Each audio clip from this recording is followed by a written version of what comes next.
ಇನ್ನು ಇದಕ್ಕೆ ಕೆಲವೊಂದಷ್ಟು ಅಪಸ್ವರಗಳು ಕೂಡ ಕೇಳಿ ಬರ್ತಾ ಇವೆ. ಈ ನಕ್ಸಲರ ಶರಣಾಗತಿ ಒಂದು ರೀತಿಯ ಆತಂಕಕಾರಿ ಬೆಳವಣಿಗೆ.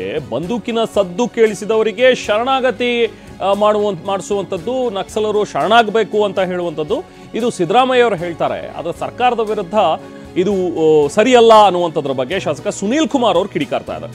ವಿಧಾನಸೌಧದಲ್ಲಿ ಮಾತನಾಡಿದಂತಹ ಸುನೀಲ್ ಕುಮಾರ್ ಅವರು ನಕ್ಸಲರಿಗೆ ಸಿಎಂ ಸಿದ್ದರಾಮಯ್ಯ ಹತ್ತಿರವಿದ್ದಾರೋ ಅಥವಾ ನಕ್ಸಲರೇ ಸಿದ್ದರಾಮಯ್ಯ ಬಳಿ ಇದ್ದಾರೋ ಗೊತ್ತಿಲ್ಲ ನನಗೆ. ಕಾಡು ನಕ್ಸಲರನ್ನ ನಾಡು ನಕ್ಸಲರನ್ನಾಗಿ ಮಾಡೋದಕ್ಕೆ ಹೊರಟಿದ್ದಾರೆ ಸಿದ್ದರಾಮಯ್ಯ ಸರ್ಕಾರ ನಕ್ಸಲರಲ್ಲಿ ಆಸೆಯ ಚಿಗುರನ್ನ ಬೆಳೆಸಿದೆ. ಕೇಂದ್ರ ಸರ್ಕಾರ ನಕ್ಸಲ್ ಮುಕ್ತ ಮಾಡೋದಕ್ಕೆ ಮುಂದಾಗಿದೆ. ಇವ್ರು ನೋಡಿದ್ರೆ ನಕ್ಸಲರನ್ನ ಶರಣಾಗತಿ ಮಾಡಿಸ್ತಾ ಇದ್ದಾರೆ ಅನ್ನುವಂಥದ್ದನ್ನ ಮಾತಾಡ್ತಾ ಇವತ್ತು ಸುನೀಲ್ ಕುಮಾರ್ ಕಿಡಿಕಾರ್ತಾರೆ. ಕಳೆದ ಹಲವು ವರ್ಷಗಳಿಂದ ನಕ್ಸಲ್ ಚಟುವಟಿಕೆಯನ್ನು ನಿಗ್ರಹ ಮಾಡಲಿಕ್ಕೆ ಹೊರಟಿರುವಂಥ ANFನ ಪಡೆ ರಾತ್ರಿ ಹಗಲು ಕೂಬಿಂಗ್ ಕಾರ್ಯಾಚರಣೆಯನ್ನು ಮಾಡ್ತಾ ಪೊಲೀಸರನ್ನು ನಾಗರಿಕರನ್ನು ರಕ್ಷಣೆ ಮಾಡ್ತಾ ಇರುವಂಥ ANFಗೆ ಇದೊಂದು ರೀತಿಯಾದಂಥ ನೈತಿಕ ಸ್ಥೈರ್ಯವನ್ನು ಕಳೆದುಕೊಳ್ಳುವಂಥ ವ್ಯವಸ್ಥೆ ಮತ್ತು ಹಿನ್ನಡೆ ಅಂತ ನಾನು ಅಂದ್ಕೊಳ್ತೇನೆ. ಶಾಂತಿಗಾಗಿ ನಾಗರಿಕರು ಅನ್ನುವಂಥ ವೇದಿಕೆ ನಗರದಲ್ಲಿ ನಕ್ಸಲ್ ರೂಪದಲ್ಲಿರುವಂಥ ಒಂದು ವೇದಿಕೆ ಅದು.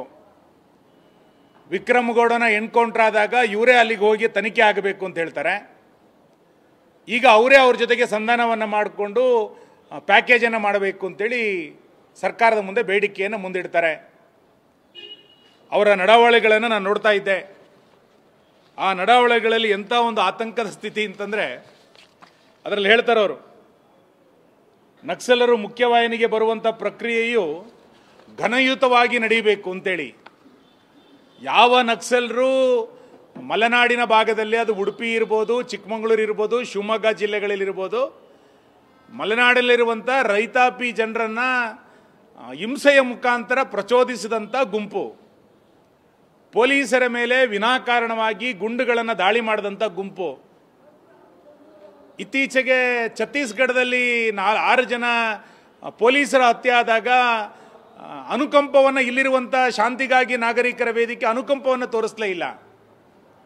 ಈಗ ವಿಕ್ರಮಗೌಡನ ಎನ್ಕೌಂಟರ್ ಆಗ್ತಿದ್ದಂಗೆ ನಾವು ಶರಣಾಗ್ತೀವಿ ಅಂತ ಹೇಳ್ತಾ ಇರುವಂಥದ್ದು ಸಿದ್ದರಾಮಯ್ಯನವರ ಸುತ್ತ ಅವರ ಪರವಾದಂಥ ಬುದ್ಧಿಜೀವಿಗಳ ಹೆಸರಿನಲ್ಲಿರುವಂಥ ನಕ್ಸಲರ ಗುಂಪುಗಳನ್ನು, ನಗರ ನಕ್ಸಲರ ಗುಂಪುಗಳನ್ನು ಜಾಸ್ತಿ ಮಾಡುವಂಥ ಪ್ರಯತ್ನವೇ ವಿನಃ ಇದಕ್ಕಿನ್ಯಾವುದನ್ನು ಅರ್ಥ ಕಲ್ಪಿಸುವಂಥ ಅಗತ್ಯ ಇಲ್ಲ.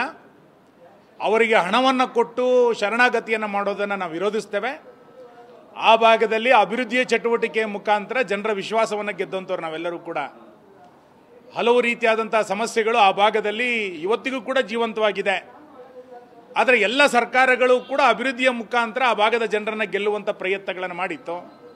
ಅಭಿವೃದ್ಧಿಯನ್ನು ಮಾಡೋದ್ರ ಮುಖಾಂತರ ಜನರನ್ನು ಗೆಲ್ಲಬೇಕೇ ವಿನಃ ನಕ್ಸಲರಿಗೆ ಇನ್ಯಾವುದೋ ಹಣವನ್ನು ಕೊಟ್ಟು ABC ಪ್ಯಾಕೇಜ್ಗಳನ್ನು ಮಾಡಿದ್ದಾರೆ.